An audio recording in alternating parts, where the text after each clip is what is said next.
Radio Kantipur, radio राष्ट्रको। थप 279 जनामा corona संक्रमण पुष्टि। नेपालमा संक्रमितको संख्या 4364 पुग्यो। 674 जना संक्रमण मुक्त। पछिल्लो 24 घण्टामा 90 जना डिस्चार्ज।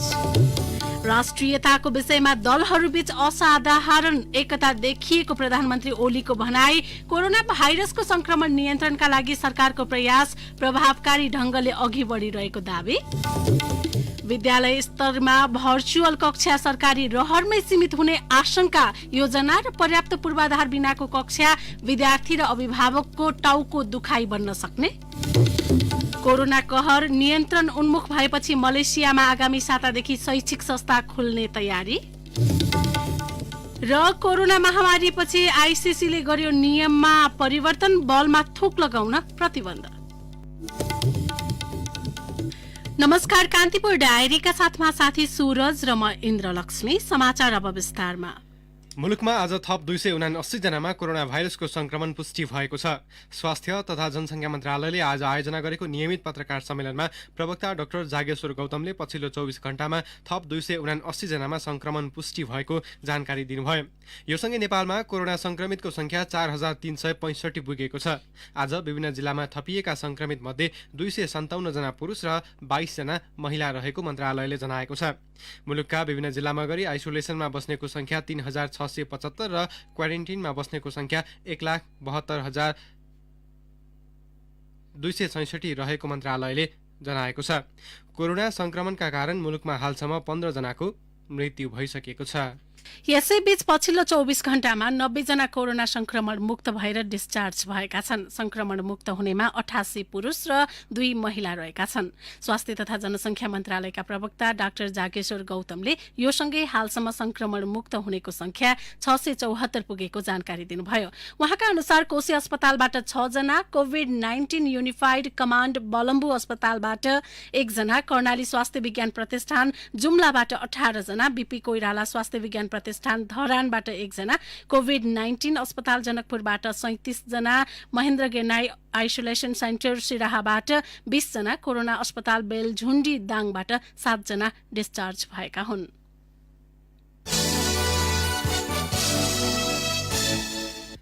आगामी आर्थिक वर्षको बजेटसँग सम्बन्धित विनियोजन विधेयक प्रतिनिधि सभाबाट बहुमतले पारित भएको छ। विभिन्न मन्त्रालयगत शीर्षकमाथि छुट्याएको बजेटमाथिको छलफल सकिएसँगै सो विधेयक आजको बैठकबाट बहुमतले पारित भएको हो। प्रतिपक्षी दलका 26 सांसदले दर्ता गराएको विभिन्न मन्त्रालयको खर्च कटौतीको प्रस्ताव दफावार छलफलका क्रममा बहुमतले अस्वीकृत भएको छ। प्रतिनिधि सभाबाट पारित भएको विनियोजन विधेयक सरकारले राष्ट्रिय सभाको आजको बैठकमा टेबल गरेको छ। बजेटसँग पूरक थप 3 वटा विधेयक पनि प्रतिनिधि सभाको आजको बैठकले बहुमतले स्वीकृत गरेको छ। आर्थिक विधेयक, राष्ट्र ऋण उठाउने विधेयक तथा ऋण तथा जमानत 24औं संशोधन विधेयक सैद्धान्तिक छलफलपछि बहुमतले स्वीकृत भएको हो। कोरोनाका कारण सृजित समस्या निराकरण गर्न सरकारले ल्याएको आगामी वर्षको बजेटले नसक्ने भन्दै प्रतिपक्षी दलले भने विपक्षमा मत दिएका छन्।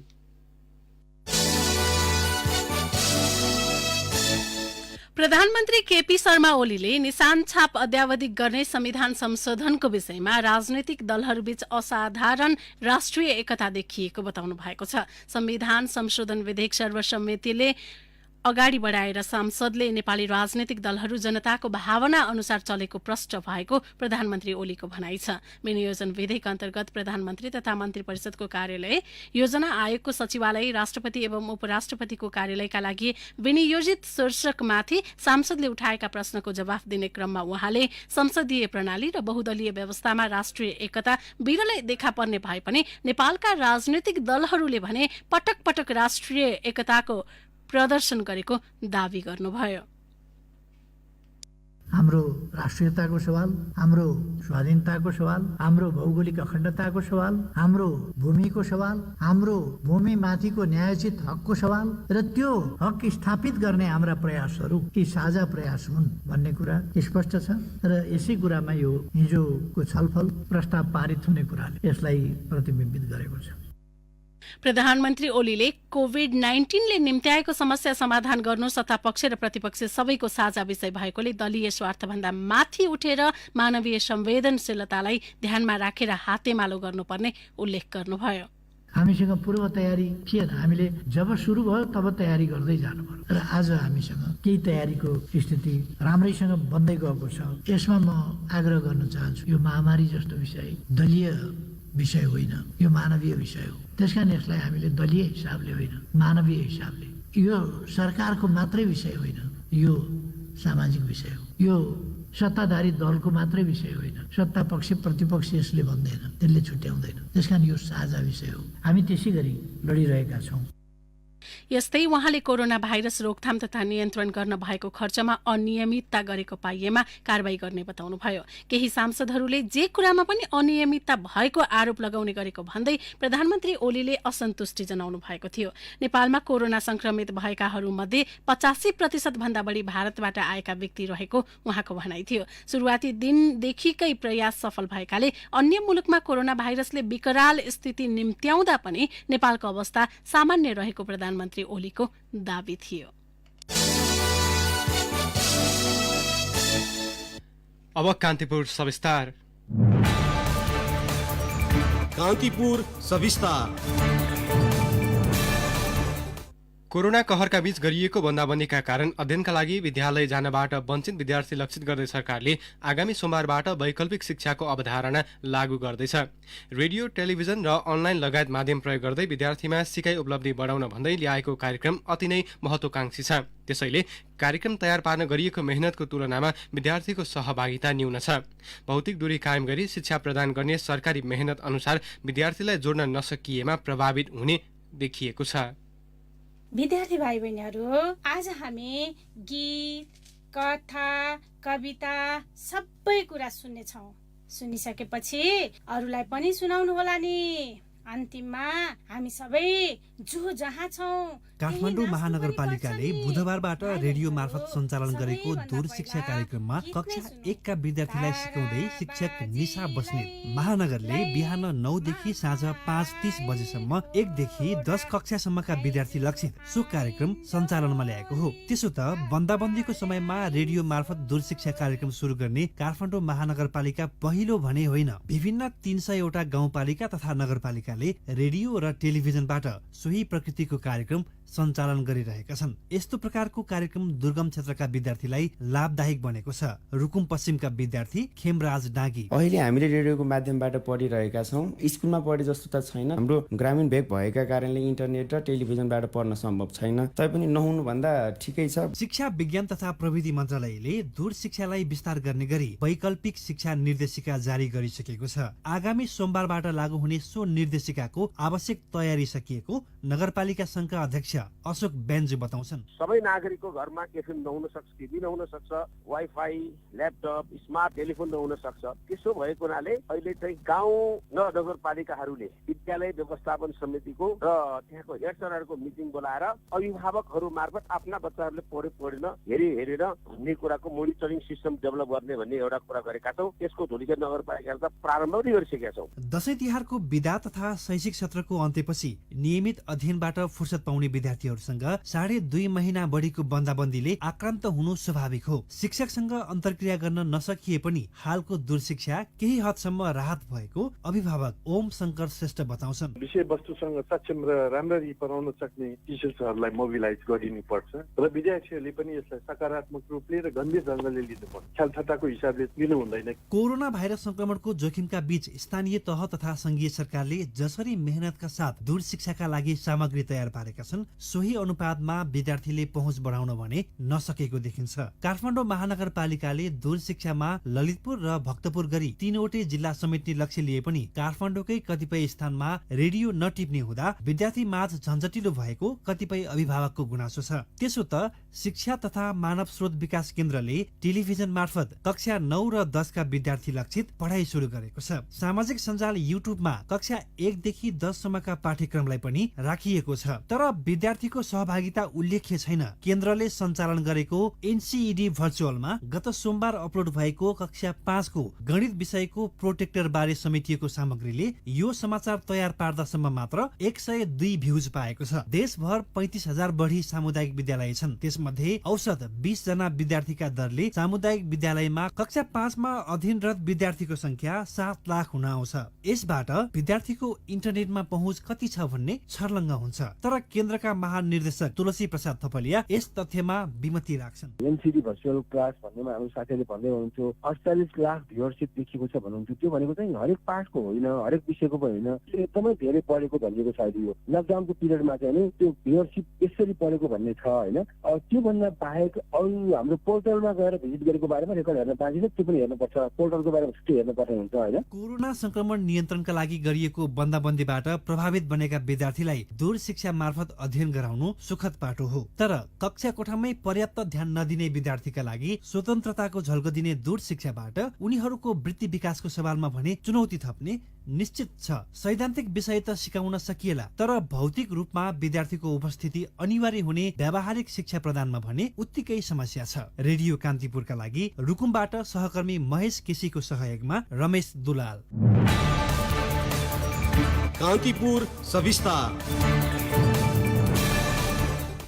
सरकारले लकडाउन अघि नै परीक्षा सञ्चालन गर्न निर्देशन दिएकाले सौभाग्यवश कक्षा 10 मुनिका विद्यार्थीहरू परीक्षा सकाएर बसेका छन्। नयाँ शैक्षिक सत्र सुरु हुने निश्चित नहुँदा उनीहरू पनि उकुस मुकुसको भावमा छन्। यस्तोमा सरकारले दूर शिक्षा वा अनलाइन कक्षा सञ्चालन गर्ने नीति अघि सारेको छ। पर्याप्त पूर्वाधार बिना यो नीति फलदायी हुनेमा शंका छ। एक विश्लेषण। तथ्याङ्क हेर्ने हो भने नेपालको कुल जनसङ्ख्याको 95% को हातमा मोबाइल छ। त्यसमध्ये पनि 53% स्मार्टफोनको प्रयोग गर्छन्। नेपाल दूरसञ्चार प्राधिकरणका अनुसार 2 करोड जनसङ्ख्या इन्टरनेटको पहुँचमा छन्। झण्डै 70% इन्टरनेटको पहुँचमा रहेको तथ्याङ्क भए पनि दूरदराजमा यो अझै सर्वसुलभ छैन। तर सरकार इन्टरनेटको माध्यमबाट कोरोना महामारीकै बीच पनि अध्ययन अध्यापन सुचारू गराउने योजनामा लागेको छ। विश्वभर र नेपालभित्र पनि शिक्षाका सबै तहमा कोरोना महामारीको प्रभाव देखिसकेको छ। पठन पाठन अस्तव्यस्त हुँदा विद्यार्थीको भविष्य र शिक्षकहरूको रोजीरोटीका बारेमा चिन्ता प्रकट हुनु स्वाभाविक हो। त्यसैले इन्टरनेट, टेलिभिजन र रेडियोको प्रयोग गरेर दूर शिक्षा प्रणाली लागू गरी कक्षा सञ्चालन गर्ने तर्खर सरकारको छ। अभिभावकहरूको मत फरक छ। एउटा शैक्षिक सत्रमा एउटा पाठ्यक्रम पूरा गर्न कति दिन पढाउन आवश्यक हुन्छ भन्ने सामान्य औसत निकालेर बिस्तारै आउने भदौबाट कक्षा सुरु गर्दा पनि विद्यालय स्तरको शैक्षिक सत्र खेर नजाने उनीहरूको तर्क छ। यति बेला कतिपय जिल्लामा विद्यालय तथा क्याम्पसका भवन नै क्वारेन्टिनका रूपमा प्रयोग हुने गरेकाले तत्काल त्यसलाई खाली गरेर कक्षा सञ्चालन गर्न पनि मुस्किल छ। बहसको अर्को विषय भर्चुअल कक्षा सञ्चालन पनि हो। कतिपय निजी विद्यालयले त विद्यार्थीलाई अनलाइन कक्षामा राखेर पढाउन र त्यसबाबत शुल्क समेत उठाइसकेका छन्। शहरी क्षेत्रमा इन्टरनेटका सर्वसुलभताले यस्ता कक्षाहरू निर्विघ्न सञ्चालन भए पनि दूरदराजमा अवस्था फरक छ। शहरमा पनि निजी विद्यालयमा सन्तान पढाइरहेका तर ससाना कोठामा दैनिकी बिताउनेका लागि समेत यो अनलाइन कक्षा त्यति सुहाउँदो छैन।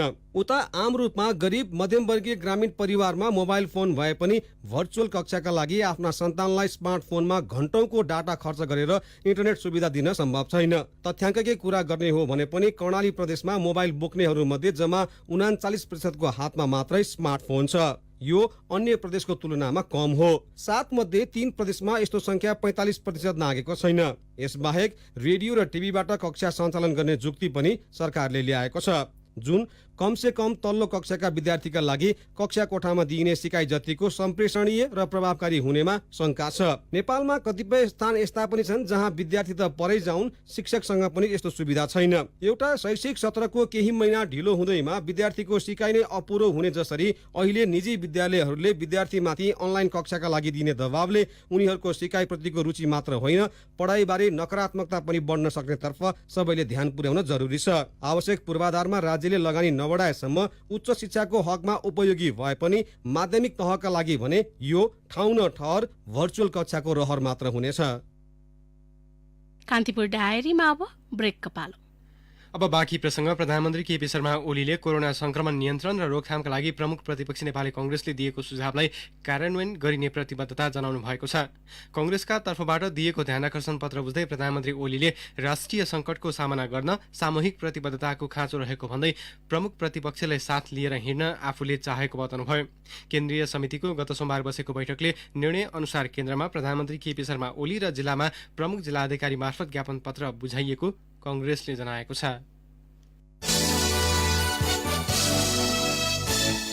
समाजवादी पार्टीले सांसद सरिता गिरीलाई कारबाहीको चेतावनी दिएको छ। सरकारले प्रस्तुत गरेको संविधान संशोधन विधेयकको दफा 2 खारेज गर्न संशोधन प्रस्ताव दर्ता गराएकी गिरीले पार्टीमा सल्लाह नगरी संसदीय दलको निर्देशन बिना संशोधन हालेको भन्दै सो प्रस्ताव फिर्ता लिन निर्देशन दिएको सचेतक उमाशंकर अर्गरियाले बताउनुभयो। पार्टीले गिरीलाई पत्र काट्दै प्रस्ताव फिर्ता नलिए कारबाही अघि बढाउने चेतावनी दिएको हो। सांसद गिरीले आज नेपालको संविधान दोस्रो संशोधन विधेयक 2077 माथि संशोधन प्रस्ताव दर्ता गराउनु भएको थियो।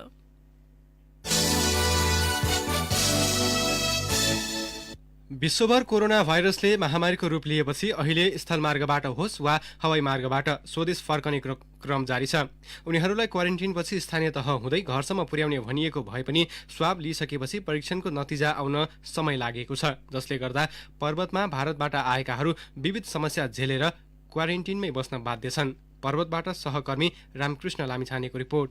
पर्वतमा मात्रै रोजगारीको सिलसिलामा विदेशबाट फर्किनेहरूको संख्या करिब 8000 हुने अनुमान गरिएको छ। अहिलेसम्म 326 जना आइसकेका छन्। कोभिड-19 को संक्रमण फैलिएका देशहरूबाट आएका उनीहरूलाई स्वाब परीक्षणपछि मात्रै समुदायसम्म पुर्याउने योजना छ। स्वाब संकलन समयमा नै भए पनि नतिजा आउन समय लाग्दा उनीहरूलाई सदरमुकामका क्वारेन्टिनमा राखिएको छ। उनीहरूले क्वारेन्टिनमा पानी पिउन नपाएको, पर्याप्त मात्रामा खाना नपाएको गुनासो गरेका छन्। तर प्रमुख जिल्ला अधिकारी शम्भु प्रसाद रेग्मी भारत लगायत तेस्रो मुलुकबाट आउने क्रम नरोकिदा व्यवस्थापनमा चुनौती देखिएको बताउनुहुन्छ। रिपोर्ट नआएको कारणले आज 11-12 दिनसम्म मान्छेहरू त्यहाँ होल्ड हुनुपर्ने अवस्था छ। उनीहरूलाई पनि त्यहाँ बस्न गाह्रो, म्यानेज गर्न हामीलाई पनि गाह्रो। यहाँका साथै स्थानीय तहहरूले अहिले कोभिड रोकथाम जिल्ला स्तरीय समितिको निर्देशनमा भिटिएम किट समेत ल्याई स्वाब संकलन गर्न थालेका छन्। जनप्रतिनिधिहरूले आफ्नै खर्चमा पीसीआर परीक्षण गर्न तत्पर रहनुले रोकथाम कार्यमा जुटेको प्रश्न हुने कुस्मा नगरपालिकाका प्रमुख प्रशासकीय अधिकृत हरिपङ्गेनीको भनाइ छ। कति लागत लाग्छ त्यो लागत हामीले मेटाउँछौँ, त्यो स्रोत व्यवस्थापन हामी गर्छौँ। हाम्रो पनि पीसीआर टेस्ट हुनुपर्छ एकपालि भन्ने पनि माग गर्नुभएको छ जनप्रतिनिधिले। आज कोरोना भाइरस पोजिटिभ देखिएका 9 जना अहिले जिल्लाको एउटा मात्रै आइसोलेसनमा छन्। प्रादेशिक अस्पतालमा स्वाब पठाए पनि रिपोर्ट समयमा नआउँदा व्यवस्थापनमा चुनौती बढेको बताउनुहुन्छ जिल्ला अस्पताल पर्वतका प्रमुख डाक्टर शिशिर देवकोटा। प्रदेशमा 3टा मेसिन 24 घण्टा रन भएर चल्यो भने अलिकति फास्ट हुन्छ। हामीले समस्या उता मेसिन रन नहुनेकै समस्या हो, भिटिएमको त कुनै पनि समस्या छैन। स्वाबको रिपोर्ट समयमा आउने हो भने क्वारेन्टिनमा बसेकाहरूको व्यवस्थापन पनि सहज हुन्छ। स्वाब संकलन मात्र नभई परीक्षणको दायरा बढाउन सके कोरोनाका कारण भयावह स्थिति निम्तने थिएन कि। रेडियो कान्तिपुरका लागि रामकृष्ण लामिछाने, पर्वत।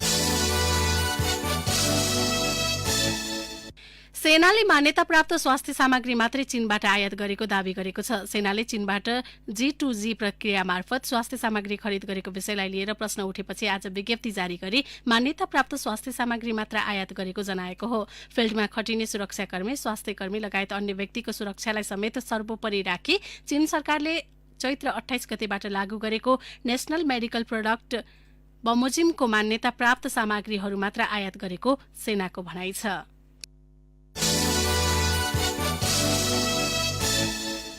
कोरोना भाइरस संक्रमितको संख्या बढेपछि स्वास्थ्य तथा जनसंख्या मन्त्रालयले नेपालगञ्ज मेडिकल कलेजको कोहलपुर स्थित शिक्षण अस्पतालमा 3rd लेभलको कोभिड अस्पतालको जिम्मेवारी तोकिएको छ। नेपालमै पहिलो पटक सो अस्पतालका चिकित्सक र नर्सहरूले निडरपूर्वक कोरोना भाइरस संक्रमितको उपचार गर्न सफल भएसँगै स्वास्थ्य क्षेत्रमा आशाका दियो बलेको छ। थप विवरण सहित नेपालगञ्जबाट सहकर्मी जे पाण्डे। निजको स्वाब परीक्षण गर्दा कोरोना पुष्टि भएको जानकारी आयो। निज महिलाको ठूलो आन्द्रामा समस्या देखिएको प्रारम्भिक जानकारी थियो, जसलाई चाहिँ अपरेसन प्रस्ताव पनि पुष्टि भयो। उनी थिए नेपालगञ्ज मेडिकल कलेज शिक्षण अस्पताल कोहलपुरका उपनिर्देशक डाक्टर दिनेश श्रेष्ठ। धेरै जसो निजी अस्पतालले सामान्य अवस्थाका बिरामी समेत भर्ना गरी उपचार गर्न हिचकिचाइरहेका बेला शिक्षण अस्पताल कोहलपुरका चिकित्सकले नेपालमै पहिलो पटक कोरोना संक्रमित व्यक्तिको सफल शल्यक्रिया सम्पन्न गरे। सुदूरपश्चिमको पहाड़ी जिल्ला अछामको चौरुपाटी गाउँपालिका वडा नम्बर 5 की कोरोना संक्रमित एक 25 वर्षीय गर्भवती महिलाको आन्द्राको सफल शल्यक्रिया गरी आमासँगै पेटको बच्चाको समेत ज्यानको सुरक्षा गर्न सफल भएपछि कोरोना भाइरसको महामारी विरुद्धको युद्धमा लड्न सकिने आशा पलाएको हो। नेपालगञ्ज मेडिकल कलेजका प्राचार्य डाक्टर मोदनाथ मराठा उच्च सतर्कता अपनाइकन हरेक बिरामीलाई हामीले हिस्ट्री चाहिँ लिने गरेका हुन्छ र यसमा पनि उहाँको चाहिँ एउटा शंकास्पद स्थिति देखिया भएर चाहिँ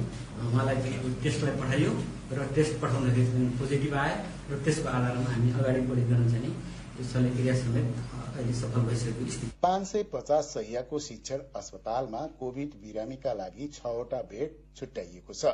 त्यो पनि बाल विभागको वार्ड बन्द गरी कोभिड बिरामीलाई राख्ने व्यवस्था गरिएको हो। पुनः डाक्टर दिनेश श्रेष्ठ कोभिडको लागि चाहिँ हामीले 6 बेड छुट्याएका छौँ अहिले प्लस एउटा भेन्टिलेटर। अब त्यो पनि हामीलाई एकदमै गाह्रो भएको छ। त्यो गर्नको लागि हामीले बाल विभागको चाहिँ वार्ड चिन्छ, अब त्यसलाई बन्द गरेर त्यसलाई अदन कतै एडजस्ट गरेर त्यो वार्डमा हामीले चाहिँ सुचारू गर्नुपर्ने अवस्था छ, किनभने हामीसँग छुट्टै ब्लक नभएको कारणले गर्दाखेरि। शल्यक्रियामा 6 जना भन्दा बढी चिकित्सक र नर्स संलग्न थिए। संक्रमित महिलाको आन्द्राको 1 घण्टा 15 मिनटको शल्यक्रिया निकै चुनौतीपूर्ण थियो। शल्यक्रिया विभागका प्रमुख डाक्टर अनुप शर्मा सम्पूर्ण सिस्टरहरू जो प्रत्यक्ष रूपमा इन्भल्भ हुनुहुन्छ माथि आइसोलेसनमा बसेर मेन यसको श्रेय जान्छ डाक्टर प्रदीप थापा एन्ड आशिष भट्टर र शिरीष आचार्य। कोभिड संक्रमितको उपचार टिममा महिला स्वास्थ्य कर्मीहरू संलग्न छन्। उनीहरू पनि भाइरस विरुद्धको युद्धमा जुटेका छन्। नर्सिङ विभागकी प्रमुख ललिता शर्मा कोभिडको समस्या आएदेखिबाट चाहिँ हामीले अलिकति प्रोसेस चाहिँ चेन्ज गरेको छौँ। पेसेन्ट आउने बित्तिकै हामी पशुकी उसमा छिर्ने बित्तिकै त्यहाँ चाहिँ एउटा फर्म भर्ने, त्यसमा चाहिँ जस्तो पेसेन्टको हिस्ट्री अपडेट गर्ने, कहाँबाट आएको केही सम्बन्धी समस्याहरू छ कि त्यो गर्न मात्र भित्र इन्ट्री गर्ने गरेको छौँ। चिकित्सक र नर्सहरूले संक्रमित महिलाको उपचारमा देखाएको साहसिक कार्यको धेरैले प्रशंसा गरेका छन्। उनीहरूले आमा र पेटको बच्चाको ज्यान जोगाएका त छन् नै, समस्त स्वास्थ्य क्षेत्रमा संलग्न स्वास्थ्य कर्मीलाई सेवाभावले जिम्मेवारी निर्वाह गर्न प्रेरित गरेका छन्। रेडियो कान्तिपुरका लागि जय पाण्डे, नेपालगञ्ज।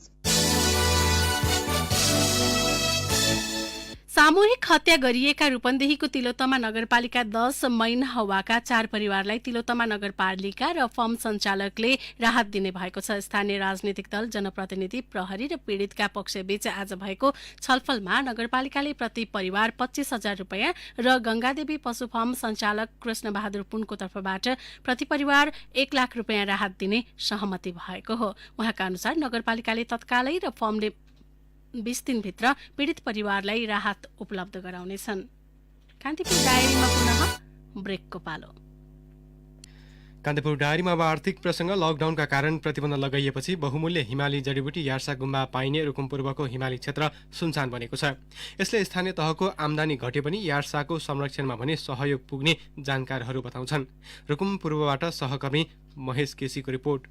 बहुमूल्य जडीबुटी यार्सा गुम्बा पाइने सिस्ने र पुथा उत्तर गंगा गाउँपालिकाका बुकी र पाटनहरूमा अघिल्ला वर्षहरू जस्तो यस वर्ष कुनै चहल पहल छैन। ती क्षेत्रहरू यति बेला सुनसान छन्। कोरोना कहरका कारण गरिएको बन्दाबन्दीले इतिहासमै पहिलोपल्ट स्थानीय प्रशासनले यार्सा गुम्बा संकलनमा रोक लगाएको छ। यार्सा संकलन गर्न नपाउँदा आमदानी नहुने र यसले वर्षभरि नै समस्या पर्ने पुथा उत्तर गंगा गाउँपालिका 1 मैकोटकी लक्ष्मी बुढामगर बताउँछिन्। पोहोरसालदेखि समयमा तिर्न गइन्थ्यो, आर्थिक रूपमा केही न केही हुन्थ्यो, प्रत्येक घरमा केही न केही पैसा भित्रिन्थ्यो। अहिलेको साल चाहिँ गाह्रो नै छ, अब जान पाइएन।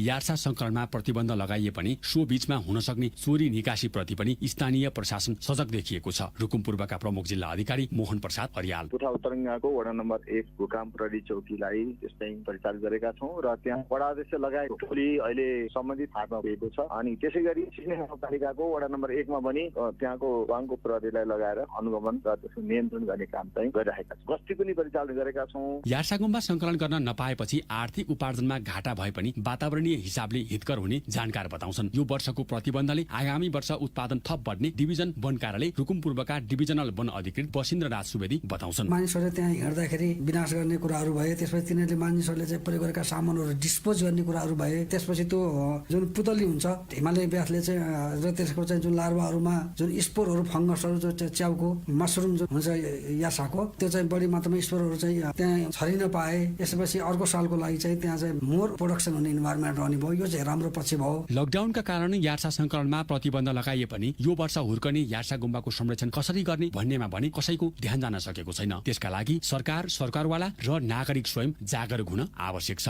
रेडियो कान्तिपुरका लागि महेश केसी, रुकुम पूर्व। हेल्दी हुनु छ सबलाई, हेल्थ चाहिन्छ जसलाई, हेल्दी बनो अब विथ गुड लाइफ, हेल्दी बनो अब विथ गुड लाइफ। हेल्थसँग कहिले गर्दिन सम्झौता, किनकि मसँग छ मेरो healthy friend good life digestive biscuit. Introducing good life digestive biscuit. अब अन्तर्राष्ट्रिय प्रसंग कोरोना कहर नियन्त्रण उन्मुख भएपछि मलेसियामा आगामी सातादेखि शैक्षिक संस्था खोल्ने तयारी गरिएको छ। कोरोना भाइरसको संक्रमण नियन्त्रण उन्मुख भएको भन्दै 3 महिनादेखि बन्द भएका विद्यालयहरू खोल्ने तयारी गरिएको त्यहाँको शिक्षा मन्त्रालयलाई उद्धृत गर्दै अल जजिराले जनाएको छ।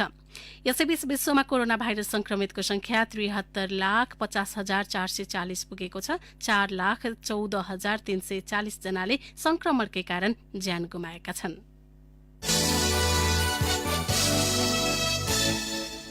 अब खेल प्रसंग। कोरोना महामारीका बीच अन्तर्राष्ट्रिय क्रिकेट परिषद आईसीसीले केही नियममा अन्तरिम परिवर्तन गरेको छ। यसअघि बल चम्काउन थुक प्रयोग गर्न पाउने नियममा आईसीसीले परिवर्तन गरेको हो। थुकको प्रयोग बलरले बल स्विङ गर्न गर्थे। कोरोना त्रासले गर्दाखेरि परिवर्तन गरिएको नियम अन्तरिम कालका लागि मात्रै हुने आईसीसीले जनाएको छ। यसले बलरलाई कठिन हुने अनुमान गरिएको छ। अझ टेस्ट क्रिकेटमा यसको प्रयोग धेरै हुने गर्थ्यो। अब प्रत्येक इनिङ्समा अम्पायरले 2 पटकसम्म थुक प्रयोग गरेमा चेतावनी दिनेछन्। चेतावनी नमानेको खण्डमा 5 रन पेनल्टी लाग्ने आईसीसीले जनाएको छ। बलरहरूले भने यसको विकल्पबारे सोच्न आईसीसीलाई आग्रह गरेका छन्। आईसीसीले खेलको क्रममा कुनै खेलाडीमा कोरोना भाइरसको संक्रमण देखिएको उसको विकल्पमा अर्को खेलाडीलाई खेलाउन अनुमति दिने भएको छ। यो नियम टेस्ट क्रिकेटमा मात्र लागू हुनेछ। हवस् त यिनै प्रसङ्गसँगै कान्तिपुर डायरीको यो बुलेटिन यही सकिन्छ। सुरज र म इन्द्र लक्ष्मी बिदा हुन्छौं। नमस्कार। सूचना र मनोरञ्जनको संवाहक रेडियो राष्ट्रको रेडियो कान्तिपुर।